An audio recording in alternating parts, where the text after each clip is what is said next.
এবার জানাবো ফুটবলের খবর। বাংলাদেশ ফুটবল লিগে নতুন বছরেও ছন্দহীন মোহামেডান। এবারে চ্যাম্পিয়নদের গোল শূন্য রুখে দিয়েছে ব্রাদার্স ইউনিয়ন। মুন্সিগঞ্জে উজবেক মিডফিল্ডার মুজাফফারকে ছাড়া খেলতে নেমেছিল সাদা কালোরা। যদিও শুরুতে দাপট দেখিয়েছে আলফাজ আহমেদের দল, উল্টো ডেডলক ভেঙেছিল ব্রাদার্স, কিন্তু অফসাইডে বাতিল হয় নেপালি ফরওয়ার্ড অঞ্জন বিস্তার গোল। বিরতির আগে পরে একাধিক সুযোগ পেয়েও ব্যর্থ মোহামেডান স্ট্রাইকার স্যামুয়েল বোয়াটেং। লিগে তৃতীয় আর সব কম্পিটিশন মিলিয়ে টানা 4 ম্যাচে ড্র করেছে মোহামেডান। 9 ম্যাচে 10 পয়েন্ট নিয়ে টেবিলের সাথে সাদা কালোরা। 1 পয়েন্ট কম নিয়ে তাদের ঘাড়ে নিঃশ্বাস ফেলছে ব্রাদার্স। এদিকে কাল শেষ হচ্ছে বাংলাদেশ ফুটবল লিগের প্রথম লেগ। নামবে বাকি 8 দল। মানিকগঞ্জে ফকিরের পুলের আতিথ্য নেবে বসুন্ধরা কিংস। কুমিল্লায় হোম ভেন্যুতে আবাহনীর প্রতিপক্ষ আরামবাগ। ছন্দে থাকা ফর্টিজের বিপক্ষে লড়বে ধুঁকতে থাকা পিডব্লিউডি।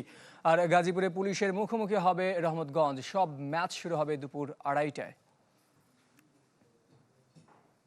নতুন এবং ফিরে আসা গ্রাহকদের জন্য নগদে চলছে ক্যাশব্যাক সহ প্রতিদিন হাজারো উপহার জেতার সুযোগ। হবে আশা আর ফেরা, সারপ্রাইজ সেরা।